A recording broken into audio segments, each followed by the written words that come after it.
Thank you for joining us for this month's Virtual Curators Tour.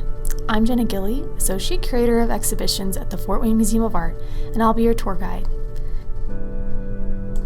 Today we will be looking at the exhibition Dazzle, Pattern, Color, Bling, The Alluring Patterns of Liz Quisgard, curated by Suzanne Slick, Collection Information Specialist at the Fort Wayne Museum of Art. Rebellious, bohemian, witty, and certainly irreverent, Liz Whitney Quisgard has been creating art for most of her 92 years. She attributes her longevity and success to being dedicated, stubborn, and even a little arrogant. In Quisgard's estimation, these are the required qualities of a serious artist. About her work, Quisgard says, "In my youthful, truth-seeking days, I wrote reams of justification for my work. Now that the work has matured, and I simultaneously put less and less value on truth, whatever that may be, words have become irrelevant. So, when called upon to explain what I do, I'm inclined to say, what you see is what you get." Couched in this flippant response is a firm conviction that the visual arts are exactly that, visual. No meanings, no preachments, no symbols. Born in Philadelphia in 1929 and raised in Baltimore, Quisgard was drawn to art from an early age. She soon began accruing artistic achievements, including a portrait commission at 14 and a mural commission at 16. She completed her BFA in painting at the Maryland Institute College of Art in 1949, then studied with color field giant Morris Louis from 1959 to 1960. She went on to earn her MFA in sculpture at the Maryland Institute College of Art, Reinhardt School of Sculpture in 1966. In 1981, Quisgard was finally able to move to New York, a move she called Liz's Rubicon, as it required life-changing sacrifices and heroic effort. She has lived in the city ever since. Among her many awards and honors is a Pollock-Krasner Foundation grant awarded in 2001. Her work is held by dozens of museums, corporate and university collections in the United States, Norway, Bermuda, Brazil, and New Zealand. This installation of Quisgard's vibrant and wonderfully eccentric paintings, sculptures, and fiberworks is an opportunity for a magic carpet ride into a fantasy realm where pattern and decoration reign. Today, we'll be diving into a few of these pieces, with the help of a little colorful commentary from the artist herself. The first pieces we'll be looking at are the oldest in the show, a pair of paintings titled Imaginary Column Number 10 and Imaginary Column Number 2, respectively. In both paintings, we can see two fantastically rendered columns situated against a black background. They're pretty large in size, both about 5 feet tall. Quisgard has taken special care to use color to convey depth, pushing the painting out into our space, as if it were almost three-dimensional. With this level of skill, it may not be surprising to learn that along with her art degrees, Quisgard also holds a certificate from the Maryland Institute of Architectural Design and Drafting, which she completed in 1972. She has always been inspired by classical art and architecture, from Roman columns and arches to Byzantine cathedrals. From far away it might be difficult to tell, but upon getting closer, you can see that the surface of these columns is totally covered by dot patterns. Quisgard calls this technique pseudo-pointillism. Along with mimicking the Impressionist technique by forming the dots in a pattern, her paintings also call to mind traditional mosaics and weavings. She says, "The strongest, most lasting influence on my work has been Islamic rugs. I don't copy them, I simply absorb them to such an extent that the idiom comes out in the work." Quisgard would continue to develop this lushly decorated style of embellishment for her 5 decades of art making, whether working on canvas, in yarn, or our next example, a wood carving. This piece, titled Gotham Cathedral, contains a series of plywood panels which have been painted in the same pseudo-pointillism style.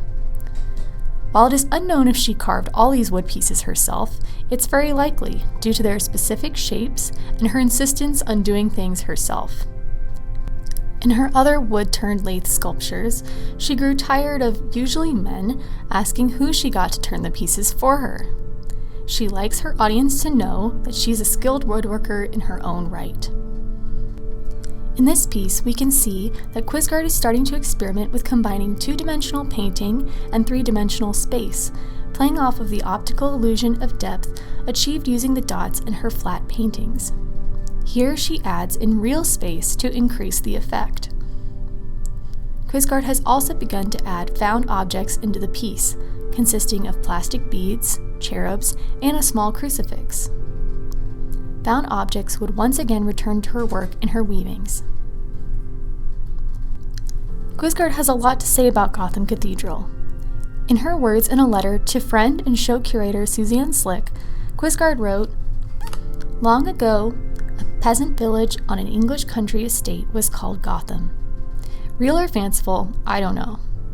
The story is the landlord of the manor felt sorry for a villager who lost his mind.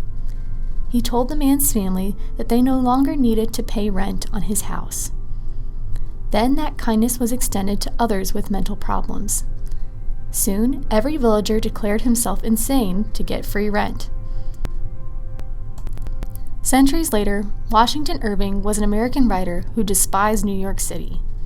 He claimed that all New Yorkers were insane, so he renamed the city Gotham.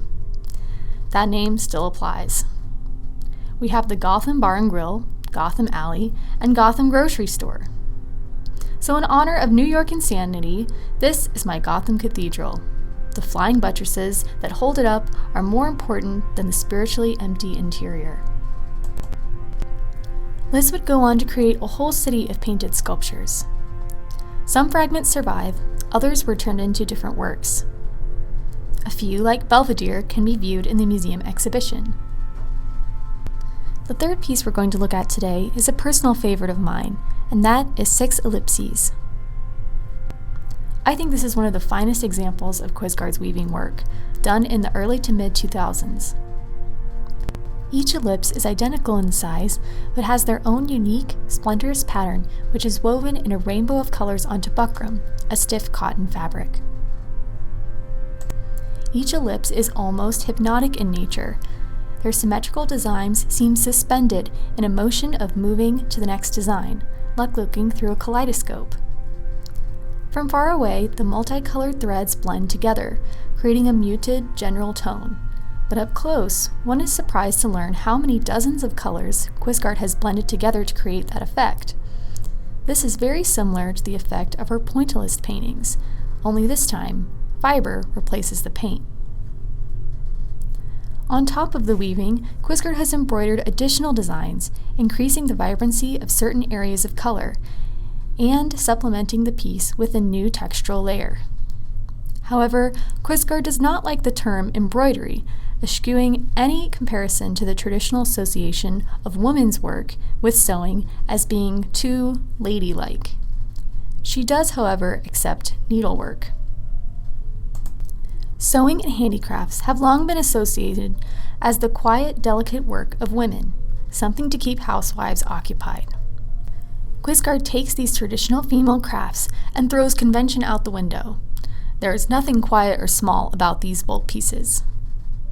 She proves that the term decorative, so long a taboo in contemporary art, does have a place amidst the fine arts, and its presence demands attention and recognition. The final piece we're going to be looking at today is a piece Quisgard just recently completed in 2021, and that is More Squares. This giant piece, consisting of 200 woven 8-inch squares, was Quisgard's quarantine project. It took her 6 months to complete, with each square taking about 5 to 6 hours of work. No two are the same. You'll notice that the work is situated in the corner of our gallery. This is an intentional choice by the artist. Quisgard remarks, "The purpose of the corner installation is to introduce the third dimension into what would otherwise be flat, flat, flat. This way, it demands credit for drawing the viewer in to study the details. For me, this is the star of the show." This piece consists of many different things, similar to Gotham Cathedral. Everything from bottle caps to pennies can be found amidst the colorful yarn. Most notable, perhaps, are plastic rhinestones, which Quisgard calls Bling. About this curious medium, Quisgard says, "I was very, very cautious in the beginning to use the bling. I would hesitantly put one little bling in the center of a circle that was otherwise embellished with yarn. And I kind of shocked myself by doing that. Well, gradually the bling has become more prevalent, and the embellishment of yarn has become less and less, until finally, the only yarn is the flat background color that delineates the levels of the circles. To me, the bling brings a glaringly gaudy, kitschy quality to the work, as if it's not being taken too seriously." Bling now decorates the surfaces of most of Quisgard's work. In a way, they are simply the newest iteration of her pseudo-pointillism style. The size, color, and scale of her art was already overwhelming before, in the best sense, but with the added effect of light interplaying off of the bling, a fourth dimension of sorts is achieved. The reflections and shadows on the floors and walls of the gallery add to the magic, exuberant environment that Quisgard creates with her work. Thank you all so much for joining me on this month's Curator's Tour.